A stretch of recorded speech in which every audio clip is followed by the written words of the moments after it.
Iran সমর্থিত ইয়েমেনের একটি সশস্ত্র বিদ্রোহী গোষ্ঠী হুতি 2023 সালের নভেম্বর থেকে এ পর্যন্ত প্রায় 70টি বাণিজ্যিক জাহাজের উপর ক্ষেপণাস্ত্র, ড্রোন এবং ছোট নৌকা দিয়ে হামলা চালিয়েছে তারা।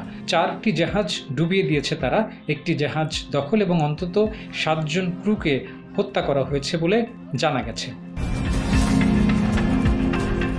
সম্প্রতি 9 জুলাই এই গোষ্ঠীর হামলায় লোহিত সাগরে একটি কার্গো জাহাজ ডুবে যায়। ওই ঘটনায় 4 জন নিহত হয়, 10 জনকে জীবিত উদ্ধার করা হয়েছে এবং নিখোঁজ ছিল 11 জন। নিখোঁজদের মধ্যে 6 জন হুতির কাছেই বন্দী আছে বলে ধারণা করা হয়। হুতির প্রচারিত একটি ভিডিওতে গ্রিক পরিচালিত এবং লাইবেরিয়ার পতাকাবাহী জাহাজটি লোহিত সাগরে ডুবতে দেখা যায়। গত সপ্তাহে লোহিত সাগরে 2টি জাহাজ ডুবির পর হুথিরা ইসরায়েলের বেন গুরিয়ন বিমানবন্দরেও হামলার চেষ্টা করে। RICL TMX, যুগের পর যুগ স্থাপনা থাকে মজবুত। বর্তমানে এই গোষ্ঠীটি ইসরায়েলের গুলির মধ্যে থাকা ফিলিস্তিনের সমর্থনে সামরিক চাপ বাড়িয়েছে। ইসরায়েলের সঙ্গে সংশ্লিষ্ট সন্দেহের জাহাজগুলোয় হামলা চালায় এই গোষ্ঠীটি।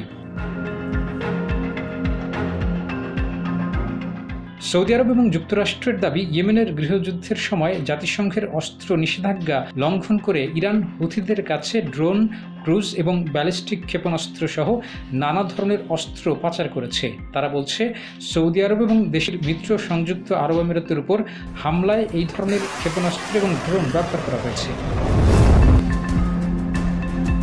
ইরান এবং হিজবুল্লাহর উপর ইসরায়েলের আক্রমণ তাদের হুথি মিত্রদের যে কোনো সহায়তা দেওয়ার ক্ষেত্রে কতটা প্রভাব ফেলতে পারে তা এখনও স্পষ্ট নয়।